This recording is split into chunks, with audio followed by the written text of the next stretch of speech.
ఎట్లా ఉందన్న ఇప్పుడు ఆటో సర్వీస్ అంత బాగానే ఉందా? సర్వీసు అనేది బాగానే ఉందండి. రోడ్లు కూడా ఇప్పుడు నిజం చెప్తున్నా అంటారా, గత ప్రభుత్వం అంటే మన జగన్ గారు ఆయనలో కొన్ని మైనస్లు ఉన్నాయి.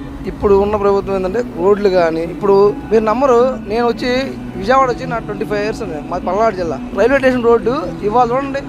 రోడ్ల విషయంలో మటుకి బాబు గారు ఓకే, నేను ఒప్పుకున్నాను. నేను పార్టీ పరంగా వైసీపీ, నేనైతే పక్కా వైసీపీ. కానీ బాబు గారి పరిపాలన అనేది కొంచెం అడ్మినిస్ట్రేషన్ బాగుంటుంది. ఇప్పుడు క్రమశిక్షణ కానీ ఎక్కడైనా బాగానే ఉంది.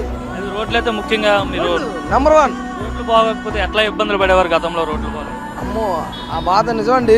ఆ గోతులు అంటే జగన్ గారు ఆలోచించాల బ్రహ్మాండంగా ఉన్నాయి. ఇప్పుడు అసలు రైల్వే స్టేషన్ రోడ్డు ఇవాళ చూడండి, ధర్రని వెళ్ళిపోతున్నాం. అలా ఉంది.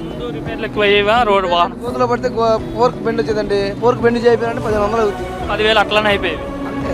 వైసీపీ అయ్యిండు కూడా ప్రజెంట్ గవర్నమెంట్ బాగుందని చెప్తున్నారు. రోడ్లు బాగానే వేస్తున్నారు. నేను పక్కన నా బండి వైసీపీ ఆల్రెడీ నా బండి ఆటో